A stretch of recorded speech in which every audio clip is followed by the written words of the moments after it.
এই জন্য একটু দুনিয়ার লোভটা ছেড়ে দেন বাবা। শেষ বিদায়টা আপনার সর্বোচ্চ 1 থেকে 1,500 টাকা লাগবে। একটা কাফন আপনি কিনবেন, তা আপনি পরবেন, এটা আপনি কেনার ক্ষমতা নাই। আপনার টাকায় কিনছে কিনে এটা জানতেনও না। 2টা আগরবাতি কিনবে, একটা সাবান কিনবে, শেষ বিদায় আপনার হয়ে যাবে। তো আপনার কবরে আপনি যাবেন, আমার কবর আমি যাব। অহেতুকে মারামারি কাটাকাটি রাহাজানি কেন? আল্লাহ যেন আমাদেরকে প্রত্যেকের ইহদিনাস সিরাতাল মুস্তাকিম কবুল করে। এই জন্য বাবা, দরবারটা আসলে আমরা 8 ভাই, আমাদের সর্বোপরি মুরিদান, দরবার ইন্তেজামিয়া উরুস কমিটি সবাই মিলে আমরা পরিচালনা করতেছি। কতটুকু করেছি জালালি বাবাও দেখতেছে, মদিনাওয়ালা দেখতেছে। যার যতটুকু অবদান সে হাসরের দিন ততটুকু পাবেন।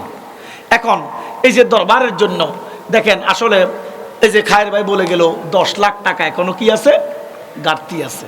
কথা, এই যে একটা ইন্তজাম করাটা এটা চারটেখানে ব্যাপার না।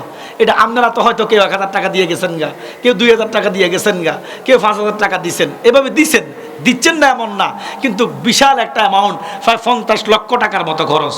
আপনারা কত টাকা দিচ্ছেন?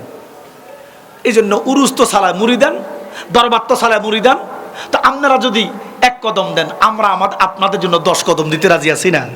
আপনারা তো 1 কদমও দিতে চান না, আসেনও না। আরে কিছু না নিতে পারলে দরবারে আস, কষ্ট করি আস, বছরে একবার আসবি। আমার আব্বা কইতো, দরবারে যাবি তো দরবারই হবি। সুবহানাল্লাহ কন্নাবে, দরবার ছাইরেন না।